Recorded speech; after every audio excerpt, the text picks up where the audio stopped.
like a Hellcat.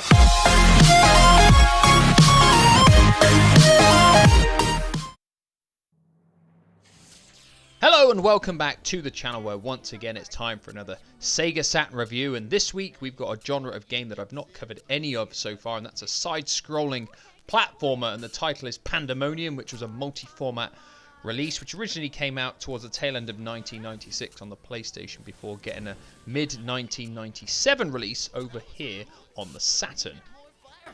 Yeah, really blast one. Well, which one should I do? So the story for Pandemonium is pretty simplistic. Nikki the Sorceress and Fargas the Jester are goofing around trying magic spells from a book.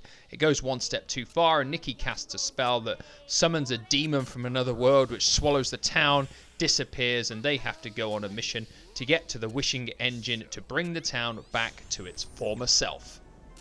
I am Yongo.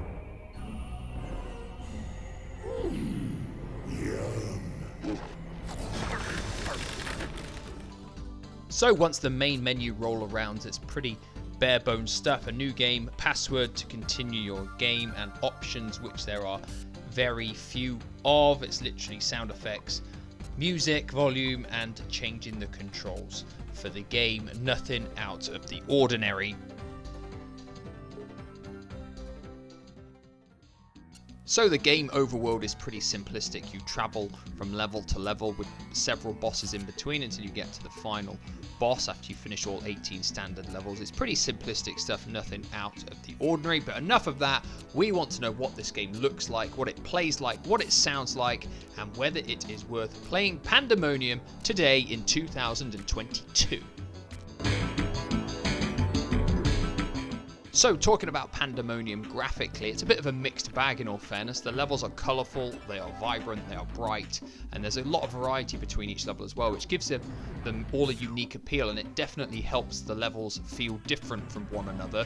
Now the character models though, they are pretty hideous, pretty low quality, and I definitely do not rate them at all. You think this was June of 1997, which came when this game came out over here in the Power region, so there were much better looking games in general than Pandemonium back then. Another thing I want to say is that the power-ups, when you get them, the shield that you have on your body is just behind your character. It's not got any kind of transparency, not even the mesh effect, and it looks pretty odd if I'm perfectly honest. The game though, it runs at a pretty good frame rate. It's not got any slowdown really in places, so that's not a bad thing either, but overall I just don't feel, for the time it came out in 1997, that it quite looked as good as it should if it really wanted to stand out.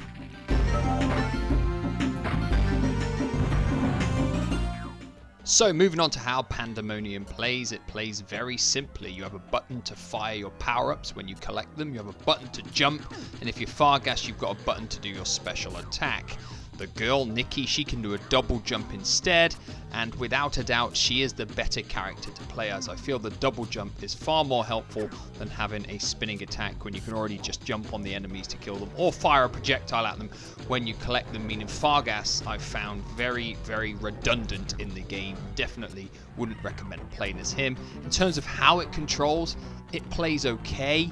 I do feel it's a little bit sloppy and a little bit ropey in the way that you move your character and can jump. Sometimes you can fall off ledges when you think you've actually pressed the button to jump. It's a bit irritating. It's not the worst playing platformer of all time, definitely not, but I wouldn't say the gameplay is a strength. I did find myself getting a bit irritated at times and turning it off when I was playing it for the review, just because the way it played didn't quite resonate with me how I wanted.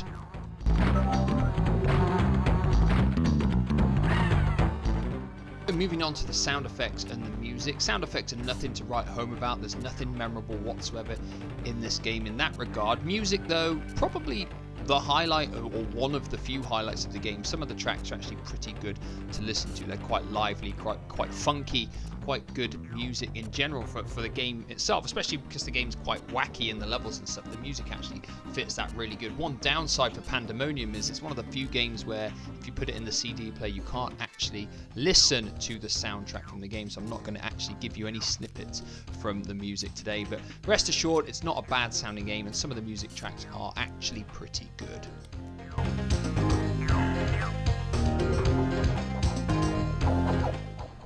So what kind of lifespan can you expect to get from Pandemonium? Well, there are 18 standard levels and 3 boss levels within the game. If you were to play this game from start to finish, might take you maybe 3 hours to complete. I would say it's not a long game by any stretch of the imagination. Some of the levels only took me 5 minutes to complete, if I'm perfectly honest. If you wanted to collect every single coin to try and get extra lives and stuff, then yes, it will take a little bit longer. But there really is little incentive to do that, if I'm perfectly honest. It's not really got a whole lot of content here. Once you've done all the levels, it's highly unlikely you're ever going to want to play the game again. Obviously, it's not got a 2-player mode either, which would have added something if you could take it in turns playing with each character in a 2-player mode. Definitely something that should have been put in the game. So overall, lifespan for Pandemonium, not particularly great.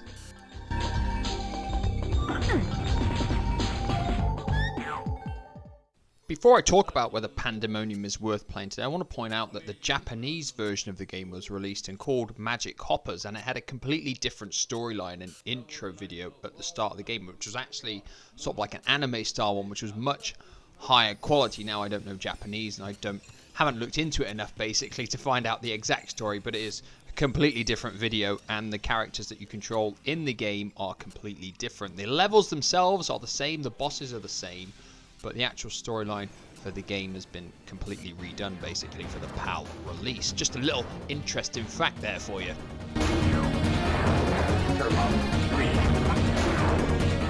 So is Pandemonium worth playing today? Well, in my honest opinion, not really. I just don't think it quite holds up well enough to really play when there are so many other better games on the Saturn to play than this. Now, if you were going to play it, I would probably recommend playing the PlayStation version, because I decided to play it straight after the Saturn version, and I'd forgot that it looks better, it runs better, and it plays slightly better on the PlayStation as well. Of course, I'm not a fanboy or anything like that. I'm just telling you the exact facts how they are. I did say in previous videos I wouldn't ever do that, but I just thought I'd do that for this one because I've had Pandemonium and thought I'd take a look, and I realized it definitely is a game that is better on the PlayStation. That is it for today. What are your thoughts on Pandemonium? Did you play it when it originally came out? Have you played it since? Do you think it's any better than what I've said? Let me know with a comment down below. And as always, I shall see you again soon for another Saturn review. Goodbye for now. Holy cow! I think he's gonna chug.